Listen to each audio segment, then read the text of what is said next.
What are some of the most messed up things celebrities ever did? r/AskReddit.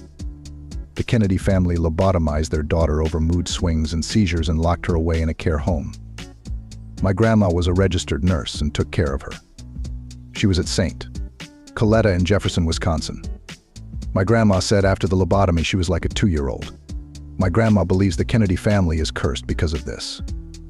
Travis Scott got mad at his former manager for having a seizure at the recording studio, left the studio instead of getting him medical help, then proceeded to fire him.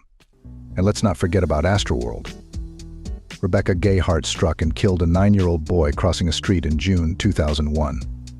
Cars had stopped to allow him to cross, and she impatiently drove into the two-way turn lane to go around the cars and hit him. She only received probation and a $2,800 fine. Paul Walker was 33 dating a 16-year-old, but the internet never wants to hear that since people blow smoke up his butt since his death. Emmanuel Macron met his wife when he was 15 while she was 40. Now he's the president of France and she's the first lady. Nobody seems to care though. Boxing promoter Don King stomped an employee to death because he owed King $600. If you want to see more content like this, please subscribe to the channel. Alfred Hitchcock is remembered as one of the greatest directors of the Golden Age, but what he did to Tippi Hedren... My God, he saw her in a commercial and put her under contract so he could cast her in his movies, The Birds and Marnie. It was soon obvious he was trying to get with her, and he forced himself on her while they were in his limo and she couldn't run anywhere. He also ordered the other crew members not to socialize with her, and he'd get very annoyed if he saw her talking to another man. Rod Taylor said he was told repeatedly, "Don't touch the girl after I call cut." Her own daughter, Melanie Griffith, said he wouldn't let her visit her at the studio. In the former, the scene of Melanie being attacked by birds in the upstairs room she described as the worst week of my life. He lied to her that they'd be using mechanical birds, and she arrived on set to find real ones that were then tied to her costume and also thrown at her for the sake of the scene. After nearly losing an eye, she was so distressed that the studio doctor ordered a week's bed rest for her, and Hitch tried to stop him, but he was like, "Are you trying to kill her?" And she suspects that was his way of punishing her for turning him down. During Marnie, he had her followed, made sure her dressing room was next to his with a connecting door, tried to micromanage her career, forced himself on her again in his office, told her he expected her to make herself available to him at all times, and even did creepy things like commissioning a replica mask of her face for himself. It's extremely telling that the film has a scene where her character is stayed on her honeymoon and later falls for the man who did it. Even at the time, everyone told him to change that, saying it was impossible to sympathize with the male lead afterwards, but he pushed through. Once it became clear she wasn't going to return his advances, he blocked the studio from submitting her performance for Oscar consideration, trashed her reputation to anyone who'd listen, and kept her under contract for 2 more years, refusing to let her work with anyone else so that the hype around her had died down by the time it expired. The studios were too afraid to antagonize him, so her career just didn't recover. Hedren herself also has one, although it's more of an extended "wow, are you an idiot?" She wanted to make a film called Roar using real wild animals, as in she wanted 40 lions and no one in Hollywood would loan them to her. So she adopted them and had them live in her house with her children. She eventually got a ranch where she rescued even more animals that she then used in the film.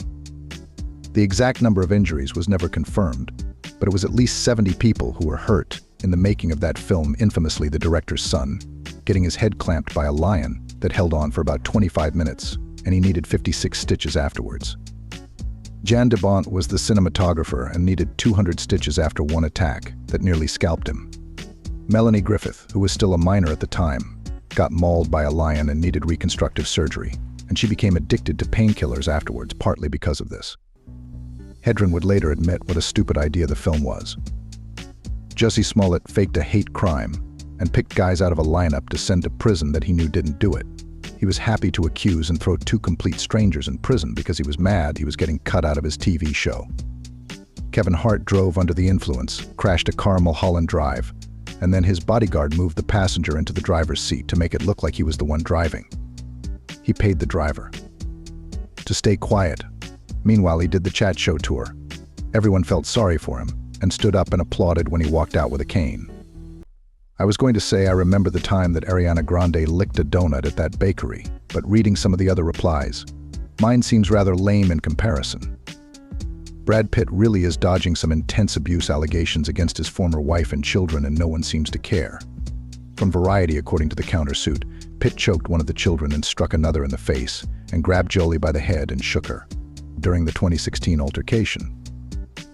Jolie's lawyer states the dispute started when Pitt accused her of being too deferential to their kids. The two started fighting in the plane's bathroom. Pitt grabbed Jolie by the head and shook her, and then grabbed her shoulders and shook her again before pushing her into the bathroom wall, the countersuit reads. Pitt then punched the ceiling of the plane numerous times, prompting Jolie to leave the bathroom. The countersuit states that Pitt attempted to get physical with one of their kids after the child came to Jolie's defense. When one of the children verbally defended Jolie, Pitt lunged at his own child and Jolie grabbed him from behind to stop him, the countersuit states. To get Jolie off his back, Pitt threw himself backwards into the airplane seats, injuring Jolie's back and elbow. The children rushed in, and all bravely tried to protect each other. Before it was over, Pitt choked one of the children and struck another in the face. Some of the children pleaded with Pitt to stop. They were all frightened. Many were crying. Jolie arranged for separate transportation at the airport to bring her and the children to a hotel without Pitt. The suit continues. She then went to wake Pitt up and told him that she and the children were going to a hotel. Pitt once again screamed at her and pushed her down yet again. This NPR article goes into more detail about him pouring drinks on his wife and kids on the plane. As reported in August, Jolie was behind an anonymous 2016 lawsuit in which the plaintiff alleged being assaulted by her then husband on a private plane. The actor told an FBI agent that Pitt physically and verbally assaulted her and their children, and the agent went on to meet with the assistant U.S. attorney. The agent concluded they would not pursue criminal charges, causing Jolie to anonymously file a Freedom of Information Act suit against the FBI in order to obtain documents related to the federal investigation against Pitt. In the new countersuit, Jolie's lawyer states that the FBI agent who investigated the allegations had concluded that the government had probable cause to charge Pitt with a federal crime for his conduct that day. I don't care how much I love his work. He is just dodging these bullets because he's the last vestige of decent big-name actors, and we don't want to believe he is a piece of garbage. He's never even attempted to address these allegations. That's why their daughter dropped Pitt's last name when she turned 18. Makes sense. John Hamm. While a member of Sigma Nu fraternity at the University of Texas, Hamm was arrested for violently attacking a fellow student as part of fraternity gang violence in November 1990. According to testimony by the victim, Hamm lit the victim's jeans on fire, shoved his face in the dirt, and struck him with a paddle. The victim also had his genitals attacked with a hammer. The victim, who suffered spinal injuries and nearly lost a kidney, required medical care and ultimately withdrew from school. Hamm admitted the crime as part of a plea deal and completed probation under the terms of a deferred adjudication, allowing him to avoid being convicted of a crime. The charges were dismissed in August 1995 following the completion of his probation.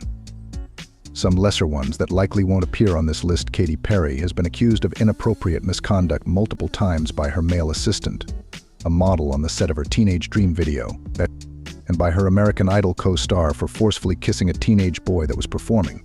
Butch Hartman, creator of Fairly Odd Parents, scammed fans into funding a platform for his own projects only for it to go nowhere, then refused to refund anyone and delete any mention of it on his socials.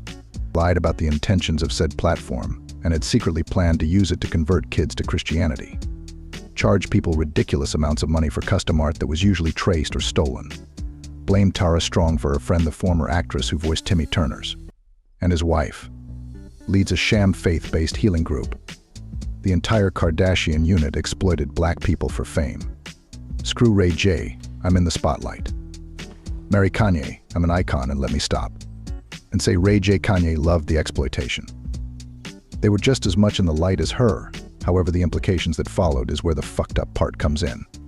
So just saying, they are not victims. They created a narrative where black people could be made victims, a type of social capital, back to my story, and then created the largest American export, culture entertainment, in the following years, completely tearing apart natural beauty standards and creating surgery as normal, while still shunning black people so the entire world thinks America is Los Angeles, where your value is only worth anything if you're a lighter-toned woman. I stand on the notion that any member of that unit would kill another member if their own fame was at stake. The entire narrative of the K unit is dehumanizing, immoral, and terrifying.